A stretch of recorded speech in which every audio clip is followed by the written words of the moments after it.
Hello and welcome to the Wedding Dish Podcast. Grab your fork and knife and take a seat at our table as we dish on all things weddings. You'll hear stories and tips from real couples and wedding pros about love, life, and entrepreneurship. I am Sarah Alapin. I'm the host of The Wedding Dish and the CEO of Photos from the Harty and District Bliss.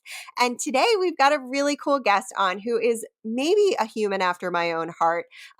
She is the host of the Little Decisions podcast. Thank you so much for being here. I so appreciate you, Victoria Cooper. Oh, absolutely. I am so excited to be here. We were just talking and it's instant connections. So excited. I so agree. Oh my gosh. And I love your podcast. I can't wait for you to tell everybody about it. But before we go there, I want to talk to you about your wedding. So, about your whole story, because I think you've got a great full relationship story here too. So let's start there. Tell me, how did you two meet? Okay, so it's a little bit scandalous. This is where the scandal kind of starts. No, it's really great. But my husband, I actually met him. He was best friends with my then boyfriend, and you know how high school boyfriends go. They're great at the time, but you don't necessarily keep them around. And we were kind of at that stage in our relationship where things were ending.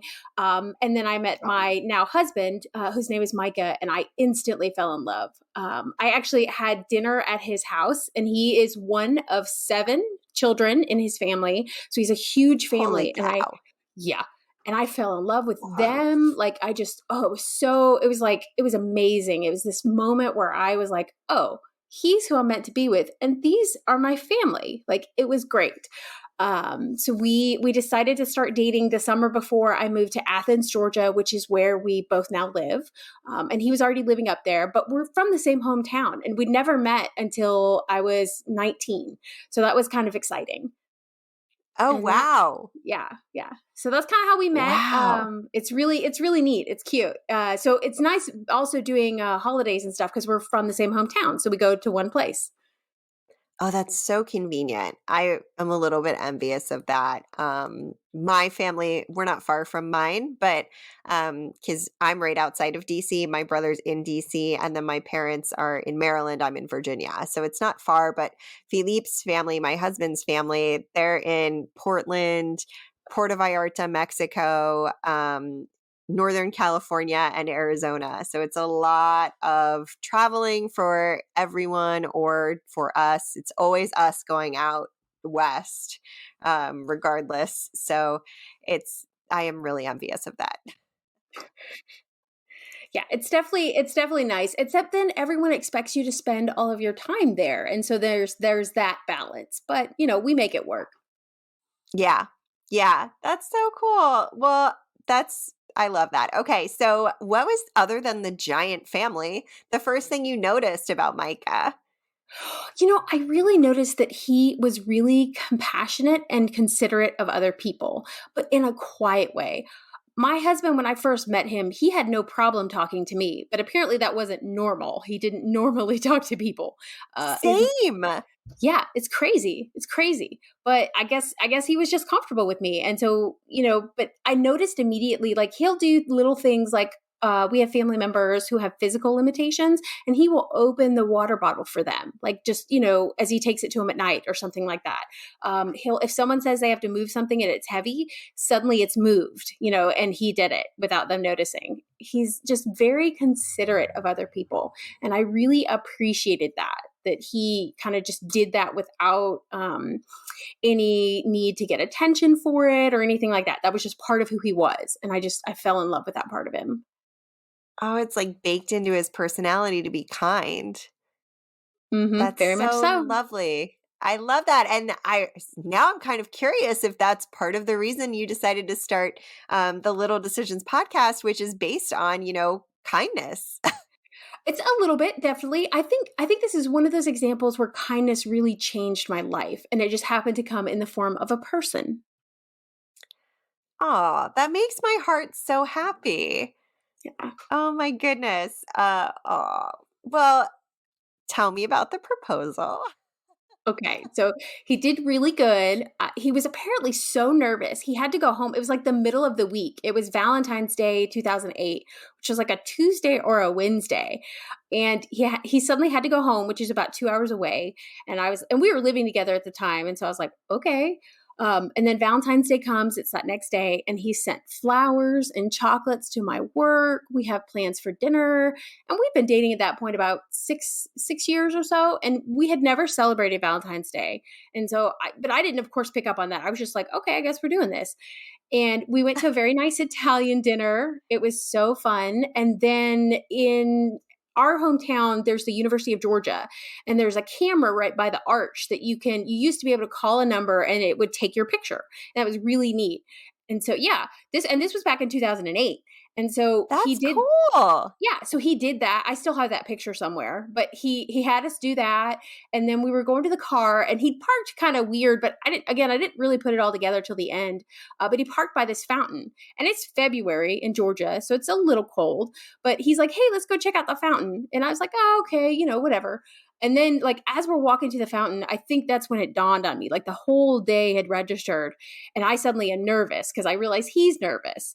And I don't even think he actually said "Will you marry me?" before. I just was like, "Yes, yes." I was just screaming and taking whatever he had in his hand. So it was really fun.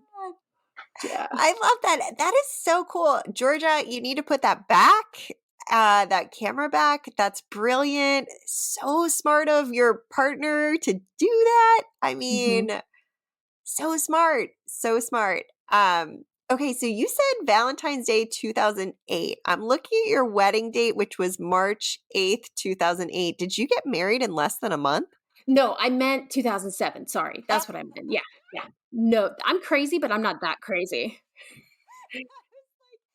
Holy cow, you did not put that in any of the questionnaire. There is nothing about planning in under a month. That is bananas. I have so many follow-up questions. Okay. Yeah. No, it was definitely That- a year. Needed a year. I'm not that organized. I have ADHD, so I definitely needed a year. Yeah. Yeah, I mean it's hard and it's again, I say this all this is I guess this is the theme of this season 6 of The Wedding Dish. Season 1 and season 2 were get a planner. Season 6 is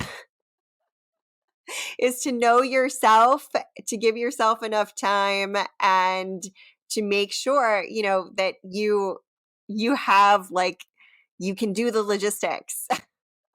Yeah. Yeah. Because I definitely have some stories to share where I didn't quite pay attention to my strengths and weaknesses, and there were some snafus as a result.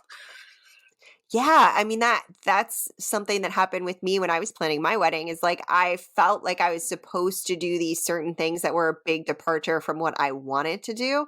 And that's one of the reasons that I have this podcast is because I want people to know that it's okay to do things differently and share stories of people doing things differently. But knowing yourself is so important. Like I'm a horrible planner. I'm terrible at planning.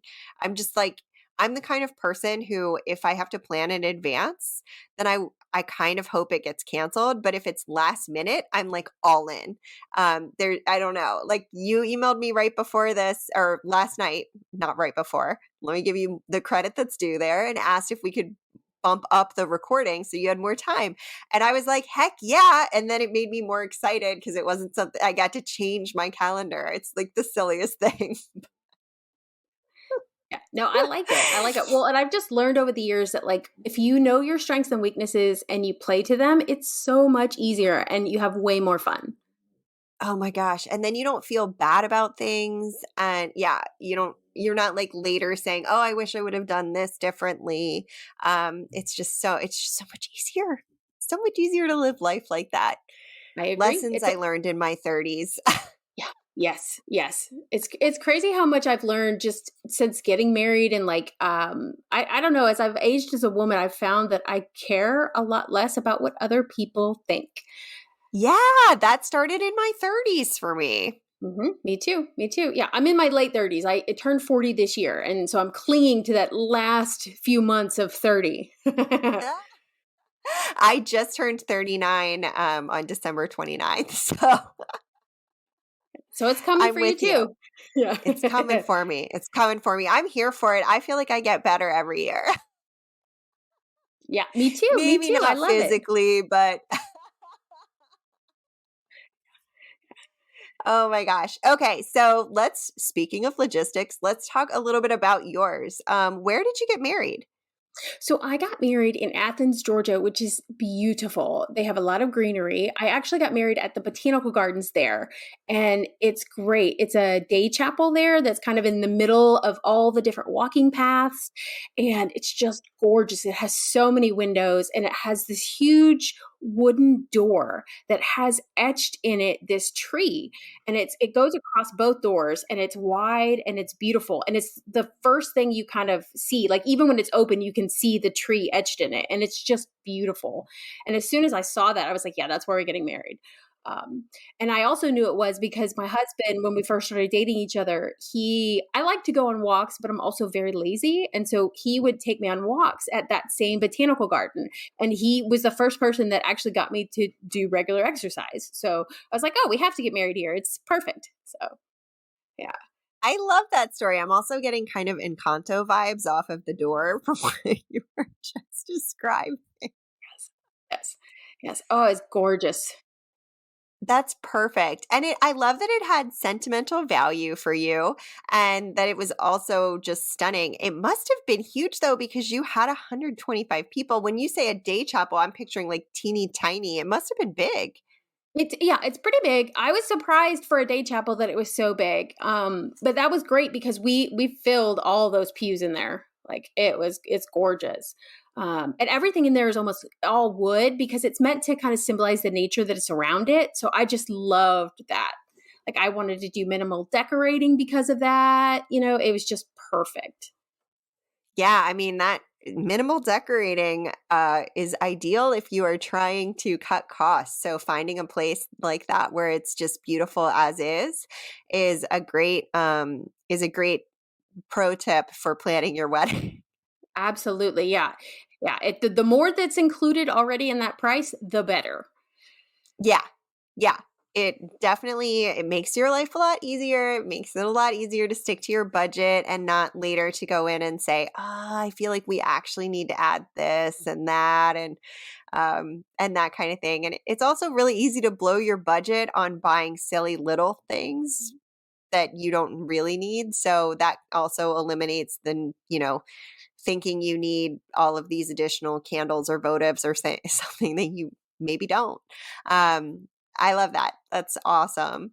So let's talk about your 5 favorite moments of your wedding. Let's start with a little bit of humor. Yeah. Okay. Well, yeah, we will. This is so fun. This is actually why I wanted to be on the podcast. I love telling this story. It gets me like so excited. So I'm gonna get myself all ready. Okay. So what happened is my husband's godfather actually wanted to marry us, and it was really exciting, and it was his first time he was going to marry anybody. And he lived in California and he'd been to a number of weddings, and he really wanted to be an officiant. He wanted to be a minister, and so he was going to marry his friends and us, and he's really close to my husband, and so that felt really meaningful and powerful. And so we were like, okay, great. And he gets a little nervous, Steve. And that's okay. I knew that going in, and I kind of tried to keep him like excited about the wedding and all that so he wouldn't be so nervous. Well, I'm not a practicer by nature. I don't like to practice things. I just like to go in and wing it. And so we never actually sat down with him and practiced the vows or going through the ceremony or anything like that. I talked to him about it on the phone, and he kind of read it out to me, and I was like, yeah, this is the order, blah, blah, blah. He had a notebook. I thought we were ready to go. Silly me. So we start the wedding, and I look up, and Steve is already sweating. By the time I come, I've walked up to the altar. And so I'm like, oh, this is not going to go well. And so yeah, he says the first part, which is like the Apache prayer, I think, and that goes okay. And then there's a speaker that's going to come up. One of my husband's family members, Bobby, is going to say something, and he, of course, is like, and now Bobby will say something. And that man looks up and goes, Bobby, Bobby. Now the podium is behind Steve, and Steve knows this, but he, for some reason, apparently expected Bobby to just walk right past us up to the stage. And it was just so funny. So yeah. So that was the first snafu. And then the second was he gets so nervous a little bit later that he ends up turning multiple pages. So I had to like kind of, point back and be like, no, no, no, we're over here. We're over here. And he did that several times to the point that on the third mess up, and you can tell he's flustered. You can hear people shifting in the audience, and I can feel my grandma giving him a death stare. I just knew she was going to do something. And so I turned to the audience and I go, can someone get this man a program? And the whole place lost it. And it was perfect. And it just let the stress out of the room. And then everything went great from there. At least I think it did. Actually, no, we still messed up the rings. We still mixed up where I had all 3 rings in my hand at one point. And I was like, this is not right. But that's my favorite story. Oh my gosh. I love that. Sometimes you have to break the tension. Like, if something isn't working, it's okay to make a joke. It's okay to make people laugh. It's okay to call it forward so that you can clear the air and move forward from that point. Yes. Well, and it had been just like building to this point that I was like, we're not going to get through this if I don't do something.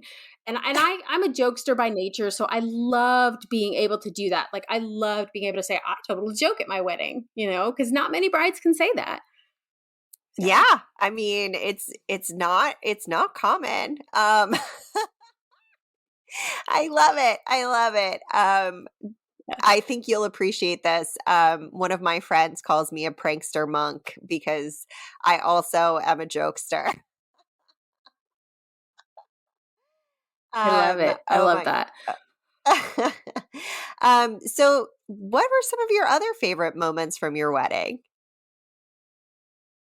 So one of the like nicest moments was we were, and you know how the men and the women get dressed in different rooms, and I heard a knock on the door, and of course I knew not to go out. We decided not to see each other before the wedding, but my husband had brought champagne for me and my bridesmaids, and then a card, and it was this really nice card. What he'd written something, and he's one for few words, so the fact that he pretty much filled up the card with what he wanted to say was just really beautiful.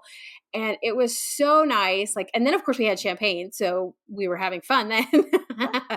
But it was just this beautiful, like little considerate thing that he did. It was just a little decision that made a huge difference. And I loved it. I loved it. And then I have 2 stepfathers, or I had 2 stepfathers rather. And so my first stepfather always loved dancing. Did sock hops. I was actually his dance partner for a lot of years when he would try to show my mom how to do a dance. Like he would practice with me. And so we danced my entire childhood. But my second stepfather, who my mom was then married to, he actually paid for the wedding. And so I gave him the honor of letting me walk down the aisle and had my first stepfather actually do my first dance with me. But he didn't know it was going to happen until right before. So my husband's out there dancing with his mom. And then I look over to who I called dad. And I was like, Dad, are you ready? He's like, for what? And I was like, we're going to dance. And he was okay with that. He was all excited. He was glad it was a surprise, I think, because he had been fighting cancer at the time. And so any more stress, I didn't want to give him any more stress.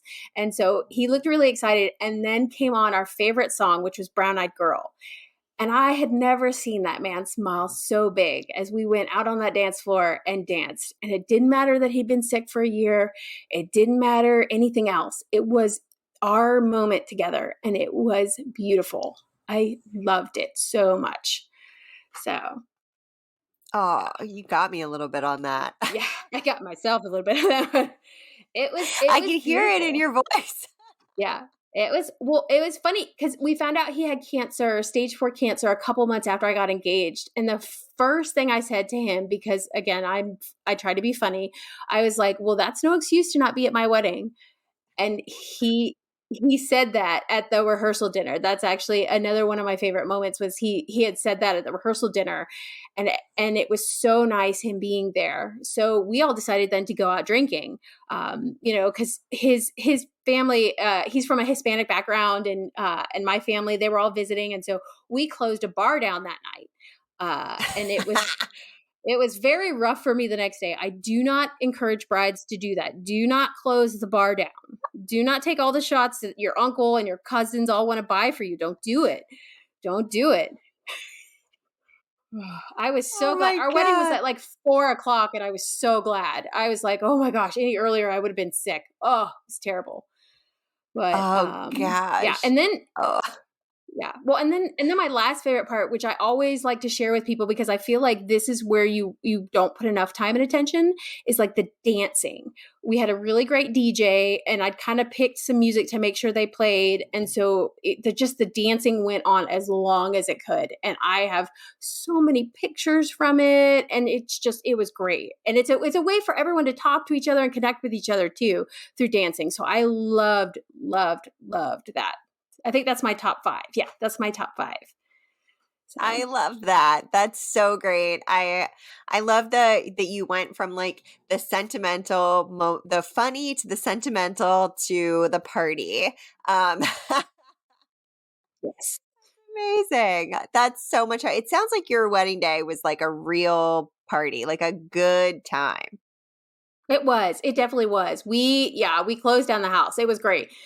People loved it. Like it was one of those where everyone was leaving at the end, as opposed to. I mean, you have some people that leave, but like almost everyone was leaving at the end when we were leaving. So that was exciting. That's really cool. I love that. Oh my goodness. Well, on that note, we are going to take a super fast break on the wedding dish, and then we will be right back with Victoria, the our married human of the week, and also the host of the Little Decisions podcast. And we are back on the wedding dish. I am so glad to have you all here listening with us today. I, of course, am your hostess with the mostest, Sarah Alapin. And with me at my table dishing is Victoria. She's also the host of the Little Decisions podcast. And we are dishing about her wedding today. Yes, we are Thank having you so lots of much fun. again for joining me. Yes, I so agree. We were talking on the break. It is so much fun to talk about your wedding day. It doesn't matter how long ago it was. It is just always so much fun to talk about it because so much time and energy goes into planning your wedding, and there's so much emotion, and everybody's together, and it's really fun to talk about your wedding. It is. It really is. Especially, I was sharing this, in the break, but especially when you have family members who aren't here now, who were there then, who got to celebrate with you, it's really nice remembering those moments and being able to appreciate that with them. That's what I really enjoy.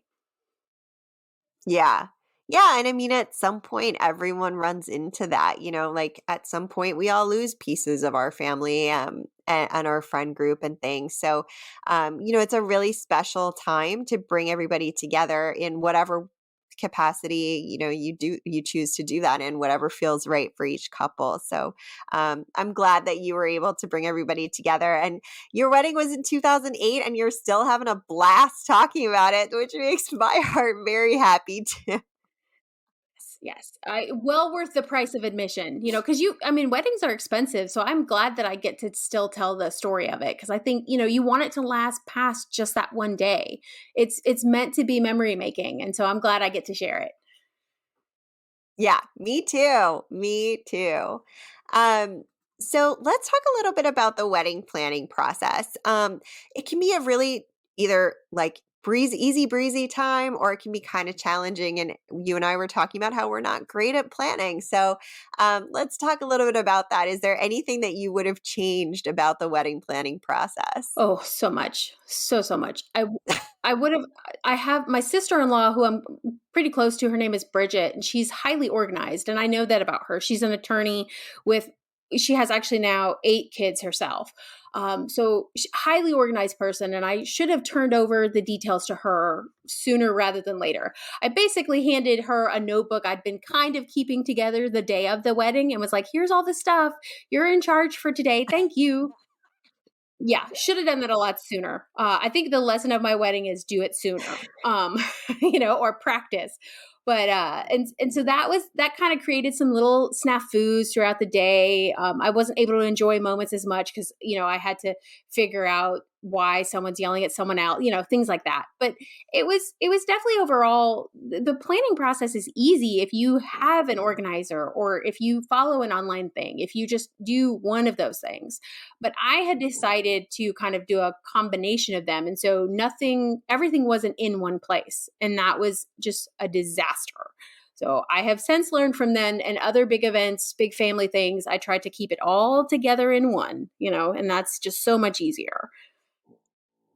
Yes. Oh my gosh. Yeah. Again, play to your strengths, know who you are. I'm so with you. Listening to this story, I immediately was picturing myself standing in that role because it's so right in line with my character. Yeah. But it's great that you had someone that you were able to turn details over to, uh, regardless of how they were Yes. kept and organized and the things. But it is really nice. And man, is big families run in this side and that side of the family. They do. They do. I was a little worried about that when my husband and I were kind of getting serious. I was like, how many kids is this man going to want? But luckily we stuck with two. So that's good. Ah, okay. And that was going to be my next question, but we hadn't discussed that. So that could be a really awkward thing to ask someone on a podcast. Yeah. No. Luckily I don't mind. I went to, sorry, an aside story, but my best friend since I was 6 years old is pregnant and she's due. By the time this podcast comes out, I will have a little niece or nephew. We don't know which one yet. She is my sister in a way. So, it will be my niece or nephew. But when I went to her shower, I was asked the biggest number of inappropriate questions that I guess we have built a buffer around inappropriate questions during the pandemic because you're kind of really selective about who you have spent time with, right? So like the number of people who asked me if I was pregnant, I in no way look pregnant. To be clear, I mean you can see me right now. I know. I wish you could see Victoria's face. She's like open mouth staring at me. I mean, first of all, regardless, it's an inappropriate question. You don't ask people ever. They could be delivering right there, and you do not ask that question. It's just not appropriate. But I happen to be standing next to someone who was actually pregnant. And my best friend had pointed to our other friend who is pregnant and said she was pregnant. And they asked me then. But then I was asked by a whole bunch of other people. So not an isolated question.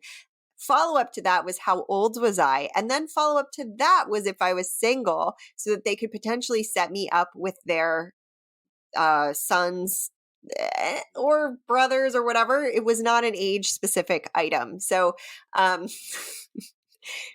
anyway, I almost asked an inappropriate question on the podcast. And just PSA, we have not been around a lot of people. You may start getting asked inappropriate questions again as you go back out into the world. It's, you're right. Now that you say that, it totally makes sense. Yeah, absolutely. Our filters are kind of messed up right now. We're just a little off. Yeah. And that's yeah. And now, yeah, I mean, we'll get there. It's just, check yourself. Also, be prepared for some uncomfortable questions. Luckily, it was me. And like, I know it's not because I look pregnant. Like, but still, like, it's not a cool question. You don't know what someone's story is. exactly. Yeah. They may be trying to get pregnant and they can't. So you never know. Or there are a million have failed and given up at that point. It's especially, I just disclosed I'm 39, so you never know what the story is. Yeah, exactly. Exactly. But I'm glad that I got to check myself before I asked you if you also had a million children because I would have had no idea. I should have said yes. No, but no.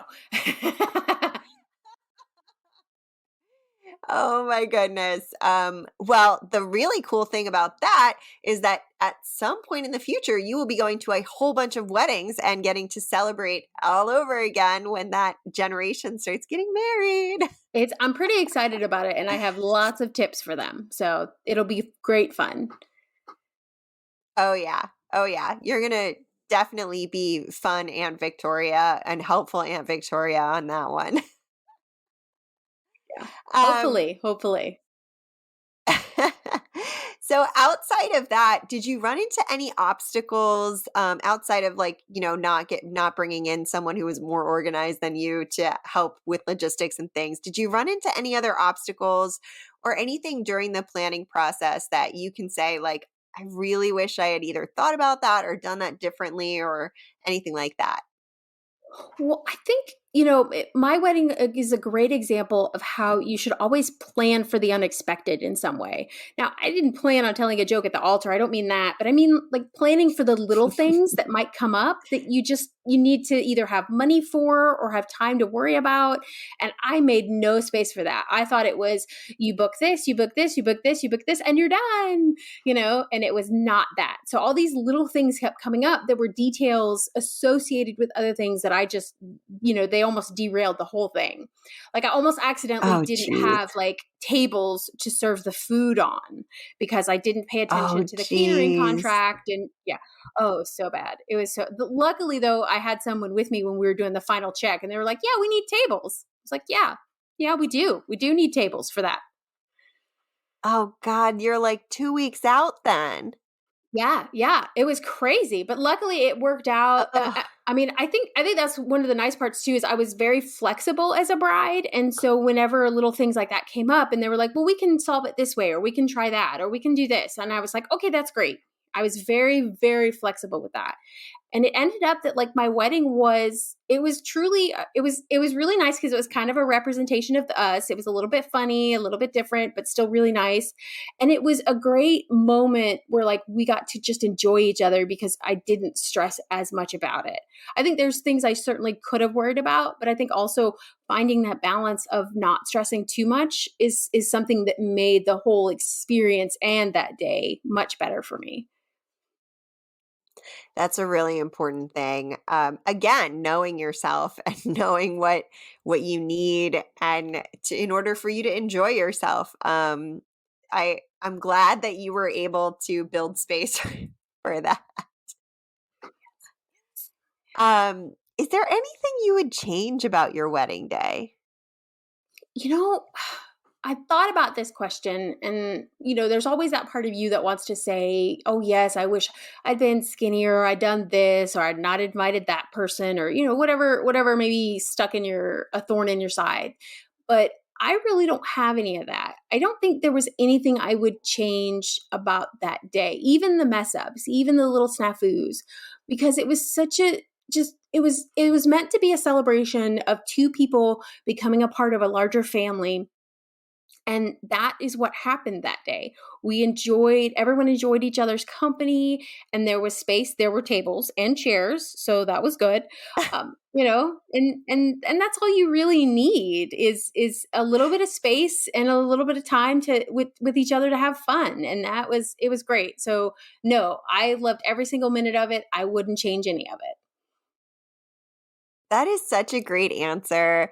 It is really easy to go back, especially as someone who maybe knows themselves a little bit too well. It's easy to be critical of your choices and to look back and be like, oh, why did I say that? Or, oh, why did I do this? Or, man, I shouldn't have made a joke from the altar that, people don't normally do that. But it's like what makes it your day. It's what makes it your story. It's what makes it you. And it's the larger celebration. I love that you said the larger becoming part of a larger family because one giant family. Yes. Two, it is true. I mean that's why you're coming together and you're celebrating your union, you're celebrating and becoming a family. And and I'm glad you didn't lose sight of that. And I'm glad you all were able to really embrace that.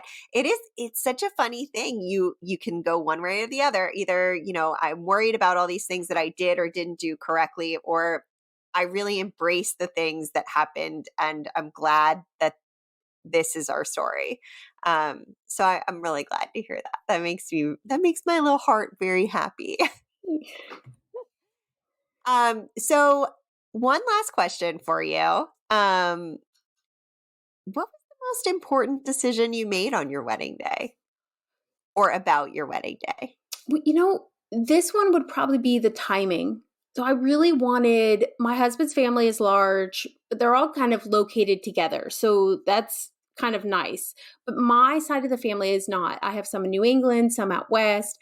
And so we decided to make sure that we gave them the time to come to the wedding, because for a lot of people they were flying to Georgia, and that really mattered. And I also think my stepdad at the time, like I said, he'd been diagnosed with cancer just a few months after we got engaged, and it was actually right around when we were picking the date. And I really wanted to pick something closer so I could guarantee he would be there and all of that. And I decided against it. I decided to not do that because it wasn't going to be then the ceremony that we wanted. And he would have known that, I think. And I knew that he wanted me above all else to have the wedding that I wanted. And so I think the most important decision I made was just giving people time to come to the wedding, to be able to make it out there, to plan for it. And that was great. And then I think it also really helped my stepdad, with his cancer, because he had a goal that he was fighting for. He ended up going, it was really impressive. He ended up going almost another year before we lost him to the cancer, which is impressive for being diagnosed stage 4. Wow. Yeah. Yeah. Yeah. Yeah. They gave him, when he was first diagnosed, they gave him a couple months, and that was not my dad. And so I knew that. And so I'm really glad that I didn't compromise on that. Because I think it made it so much more meaningful then. It just made it a great moment. And it also, like I said, gave people the time to be there. So I think that was the most important decision, was planning it that year out so that people had time. Yeah, that's a great point, because you're not talking about shifting it into February from March. You're talking about shifting it, to have it to execute planning and executing a wedding within 3 to 4 months. I mean, that's fast, and that's hard to try to bring everybody together. And as you said, one of the most important pieces of your wedding was bringing the family together and becoming one larger family. So knowing that in your heart, you and it's a decision that you have to do the right thing for your specific circumstances. And I'm glad that in your case that was the perfect scenario for you, and your family. That again makes my little heart very happy. It was really nice. It was definitely, and I was the first of my grandmother's grandchildren to get married, and so that was kind of nice too, that we set that standard, I guess. And then I didn't have to compare to anyone else because I went first, so that was good. That is nice. It is nice when you don't have to be the comparison. Especially when you're a little bit offbeat, it's nice to not have anybody say, "Well, so and so did this," because you're not so and so. Well, that's amazing. I so appreciate you being here today, Victoria. Where can people find you online? So I'm really easy to find.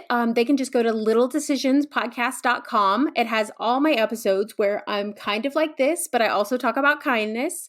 Or you can just search any app that you listen to podcasts. Wherever you're listening to this one, just search Little Decisions and you should be able to find me. And I'm all over social media as well. And this has really been fun. Thank you so much for having me. I really enjoyed this. Yeah, me too. You're such a delight. I love your story. You're a woman after my own heart, spreading kindness and community and bringing people together. I mean, it's perfect. We are now officially best friends.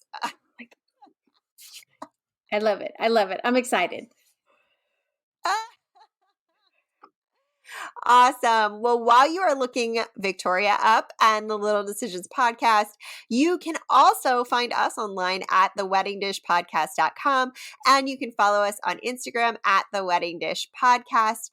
You'll have show notes there, which will have the details from this episode, transcripts, because we are committed to accessibility on the Wedding Dish. You can apply to be a guest. We are looking for more married couples or people who want to talk about their wedding planning process if they're just engaged. Nothing just about engaged.